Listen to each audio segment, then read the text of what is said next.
There are some mean crashes in NASCAR, F1, Indy, and we're gonna watch some of the meanest ones. But know that everyone survives in the clips that we're about to watch, and we're gonna talk about the medical situations in each of these scenarios. Also, huge thanks to ShipStation for sponsoring this video. Xenoblade is on PlayStation, right? We got Formula One action. Honestly, the Surviving F1 series is fire if you haven't watched it yet. Drive to survive. Oh! Where would his body be? It looks like it would be split in pieces. And the fact that there's a fire, I mean, he's in a fireproof suit, but how long can that help for? Oh, there he is. He's trying to get out. Oh my goodness. Oh my God, you gotta spray him. See, the problem with spraying down directly the person is it's good and bad at the same time. Good in that you're dousing the flame, but the reason you point the fire extinguisher at the base of the flame is to literally suffocate the flame. And when you're shooting it at a person's face, you're essentially suffocating the person as well. See, the dangerous part would be if he was knocked unconscious, because then he wouldn't be able to climb out of the car. I know things. I know things. Look, you could see that the medical delegate is trying so hard to get near him, but the flames must be so hot. Oh, he must have burned his hand. Burns to the hand are so bad because of the contractures that can form, that the skin essentially starts becoming flexed. And you're gonna need multiple surgeries usually and occupational therapy. Shout out to my occupational therapists out there to help work that hand open and keep its strength or recover its strength. Wow, he's walking away from this? Not even walking, my guy's running away from it.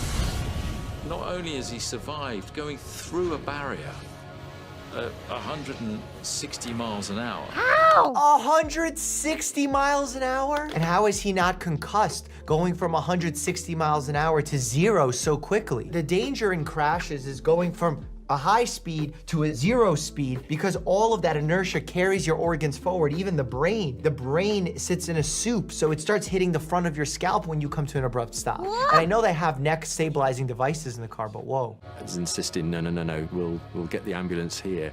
But he wanted to demonstrate that he was okay. He got a message to everyone, his wife and family in particular, that... Okay, beautiful message. Medically, I hate it. Adrenaline in moments like this is rushing so fast that you might not have any idea what's going on in your body. You might be bleeding internally. You might be Yeah, I was in a car crash one time, and it was like, it wasn't of course it wasn't anything like this, but when I was in the car crash, I remember I thought I felt okay, and I was like, oh yeah, I'm fine. And then it turns out I was not fine.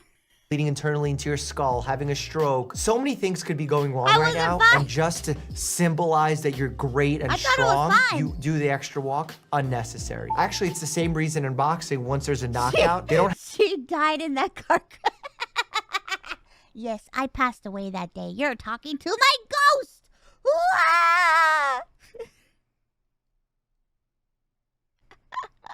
It was scary. It was a really scary crash. I almost got ejected and thrown out of the vehicle. It was insane. How people just usually It felt like it was the fastest moment in the world, but it felt like the slowest moment of my life. It was so scary. Stand up right away. After the match ends, they first bring them to a stool. They have them calm down in the stool and they evaluate what's going on there and they have the doctor speak with them. Then they have them stand up and then they redo it again. Yeah, and I remember I thought I was okay, and I'm like, and I felt like really scared, but I was like, I'm fine. And they took me to the hospital like, you are not fine. There's reasons for this progression because we want to make sure that the body and mind are both safe. Looks like he only suffered minor burns to the back of his hands, a sprained left ankle. Did you see the Ironmouse ghost? Oh no, where is she? The only thing that saved me was my... I'm gonna be honest, the only thing that saved me was my seatbelt. If I wouldn't have been wearing my seatbelt, which is funny because I wasn't gonna wear my seatbelt that day because I was like, man, I'm so tired. I don't want to wear a seatbelt. It's gonna be uncomfortable. I feel sick. I just don't want to wear it. And I wore it, and that shit saved my life. Because if I wouldn't have had my seatbelt on, I would have been thrown out of the car. Like, horrifically flung out of the vehicle.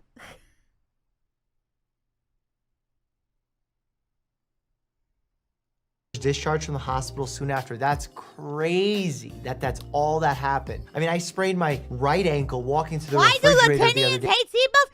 It's not a Latinian thing to hate seatbelts, okay? It's just, seatbelts are really annoying. They're very...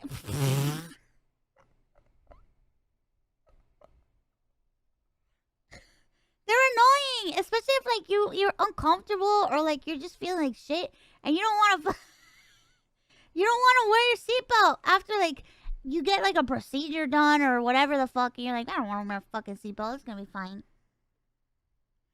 And yes, it is a booba problem. Okay, my boobs are big and they are very annoying. Seatbelts are annoying for boob havers. Okay. Dan Bear's toy, and this guy's surviving a 160-mile-an-hour wreck. Outside making a move. Okay, Indy. For those of you who don't know, I was with Mario Andretti in an Indy car. Did a lap. How about you? I did not do a lap. Oh, they're gonna touch wheels. They're gonna touch wheels. Oh, they touch wheels on a turn. That's awful. Oh my God. That's Robert Wickens. And his teammate Robert Wickens, they got everybody. Oh my God, the spin's ridiculous. The strain and force a spin like that puts on your neck, I can't even begin to understand. Because when I took those turns with Andretti, I felt it in my neck, like my whole head being pushed to one side. When you're spinning like that, constantly changing direction, the amount of G's is incredible. Nothing like even my F-16 experience. Violent crash Pocono Raceway, which is where I did mine, by the way. Confirmed Thursday night that he is paralyzed from the chest down? No way. So if it's chest down, likely that means that there was some kind of spinal cord injury. And obviously from a spin like that, as I was saying, you're putting so much torque on the spinal cord that it's no surprise that there was severe damage. Ryan Newman off turn 4 for the final time. Blaney to the outside. Oh, car's fishtailing. Fishtailing. Fishtailing. Why? Why? Oh my God. In a The amazing thing about the crash is God, the that amount of he recovered. sparks He in retired there. from Newman form comes and across is the line. now racing an Fourth. Indy car. Newman got turned, Jesus. went up in the air. As he came down, was hit by another car and launched skyward. You know, in traditional car accidents, like on the highway, they have this device called the jaws of life to actually cut through the doors and other mechanical obstacles that might be in the way to free passengers. I wonder how they do it here. Tries to go to the outside, then the inside. They lock bumpers and turns Oh Ryan my Newman. God, he hit the side there really hard. Again, a lot of pressure on the neck. Being upset, like this is okay. Again, there's no rapid stop where you have that inertia of the organs potentially experiencing a high G-force. So this sliding effect is actually life-saving. He would later hold an interview with Today on March 11th where he discussed the crash, revealing he was knocked out and sustained a bruised brain. Bruised brain, essentially, he had a concussion, probably a counter-coup injury from getting hit on one side. And remember, when the brain hits one side, it then automatically bounces to the other side because it sits in that suit. It's called a counter-coup injury, but glad to know that he's alive. Let's take a minute and talk about ShipStation, the leading web-based order management and shipping. Quick AD break before you continue watching. Hey you. Are you looking for some anime merch? My Hero Academia merch to Haikyuu merch? You can choose from different varieties of clothing. They offer free worldwide shipping over $49.90. It is easy to use and it is very convenient. Click the link in description now. Discount code is also in the description. Get awesome limited discounts from 15% up to 50% off. Use the link in my description. Season of the year. They come through the tri-oval. Checkered is waving. Ernie Evans wins and Rusty spins and gets there. Oh, he's flying, he's flying. Whoa. Rolling. Okay, if I'm trying to gauge the risk of an accident, this is probably one of the safest ones we've seen so far. Not to downplay the injuries that happened here, but because again, the car kept rolling, that looks terrifying, but usually creates the safest stop for the car. Because again, it's that sudden stop and the speed of that stop, the deceleration that causes the most damage and is the most lethal. Yeah, he's moving. I see him moving around in the car. Holy shit! Again, usually what results from this is neck injuries, concussions from the rolling around, maybe if your hand gets caught in something. That's why I think Formula One drivers, and I don't know about other racing sports, are taught to take their hands immediately off the wheel on an accident. Thankfully, Wallace, simply lucky to be alive given the severity of the incident, didn't suffer any severe injuries. He did, however, suffer some minor ones and was forced to wear a cast on his hand for the next few races. His accident inspired the introduction of roof flaps to NASCAR vehicles, which work to reduce flipping when cars go airborne. I mean, a cast with a crash of that severity is a pretty good thing to get away with. But you can see Mike moving inside the car. He's the airborne ones are so bad. Oh my God, oh my God. See, some of the most dangerous parts here are when the car that is airborne and its wheels make contact with the other driver from their head, which is unprotected. And I know in Formula One, they started creating some sort of protection for them. I don't know if this was instituted at the time of this race. Here in turn 3 and 4, quite a few years ago. Wow. And the car is up into the fence, which is almost reminiscent of Kenny Brack's accident at Texas quite a few years ago, guys. Very, very lucky. Yeah, so he went body into the fence, which again takes a major toll on your spinal cord. Because imagine you're sitting and your spinal cord experiences all those compressive forces, puts pressure on your discs. I wouldn't be surprised if there's a disc herniation involved here, bulging disc, maybe even a disc rupture from the severity of that injury. Conway had surgery for multiple fractures in his lower left leg and had been diagnosed with a compression fracture in his back. That's interesting because I was talking about disc compression, but the vertebrae, which are the actual bony bodies in between the discs, can fracture as well. Must have been a lot of damage to his spine, but definitely can recover with surgery from that. Whoa! Oh, look out! We got trouble. This is gonna hurt. Oh my God! For the people in the stands. Oh my God! That doesn't even look like a car anymore. What the fuck? Oh my God! Multiple hits.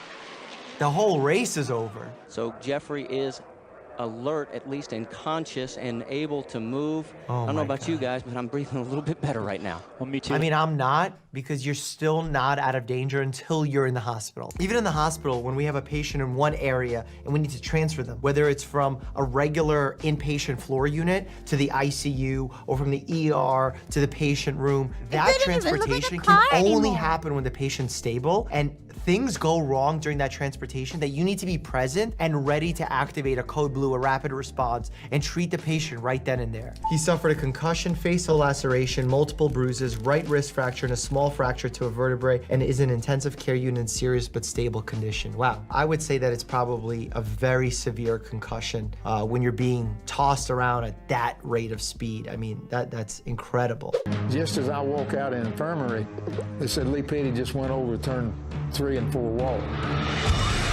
Oh, shit! Oh!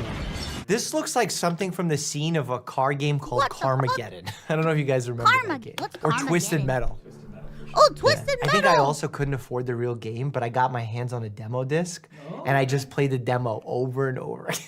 Went in to talk to him. He was about half conscious, and I just tore all the pieces, cut up everywhere. Ribs broke, punctured lung.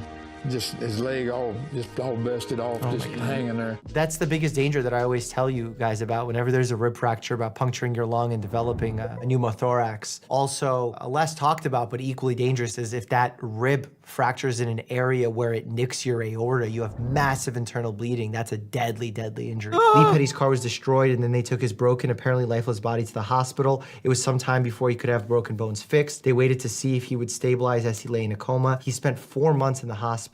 Petty did return to racing, but he was never quite as competitive again. Wow. Oh, throwback. Okay, let's see what happened. Oh, wow. Okay, those are the ones I'm talking about, where you're going high rate of speed, and then you come to an instant stop. That's where you lose your life. There is Michael Walker now, standing up, climbing out from around that shredded, mangled mass of sheet metal. What, he's just walking out? The Pontiac Grand Prix just a few moments ago. Yeah, Ben, I think I'm all right.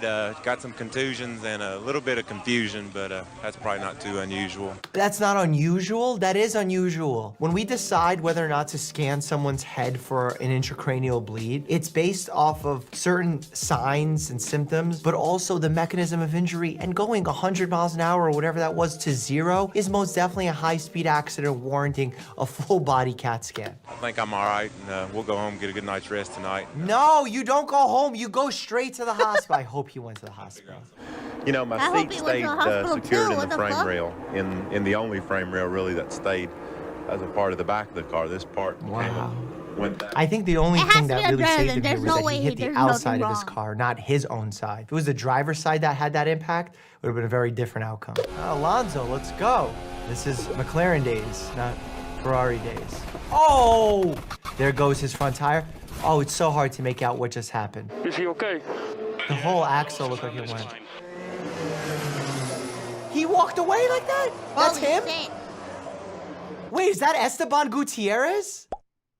That's my friend. Look at all these pictures of me and him. You see the sky, then you see the ground, you see the sky, and you know exactly where you are, and you keep moving, you want to stop, Then the car stopped. I saw a little space to go out, and I said I go out quickly. And my mom will watch TV, so I want to be out quite quickly. And I say that I'm okay. I feel fine physically, but everything hurts a little because you move around so much at those speeds. The knees, what bothers me most is it hit the steering column. I feel very lucky. Very lucky. Everything is gonna hurt for a while. And honestly, you should be under observation because if you're even having a small bleed internally, you wanna make sure that you're able to act quickly. So I have a funny story with Esteban Gutierrez. We went to a family. Bro, I'll stand up wrong and then I'll be like, I'll get out of bed and break my leg.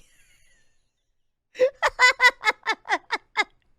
people will be in these death crashes and they'll be fine. And me, I get up from bed and stand up and it's like, oh shit, I broke my leg.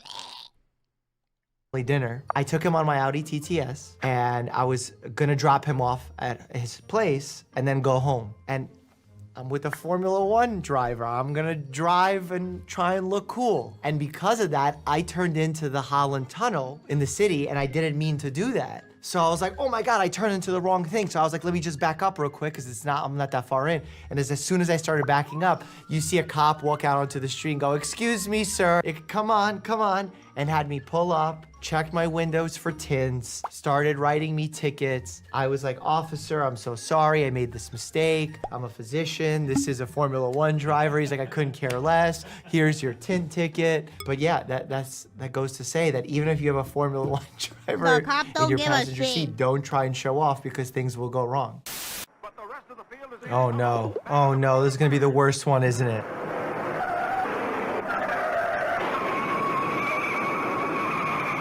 This looks like a skit. The only thing that I'll say is this is pretty low speed, so I guess that's a little bit safer. But these vehicles weren't as safe, so that's not necessarily true.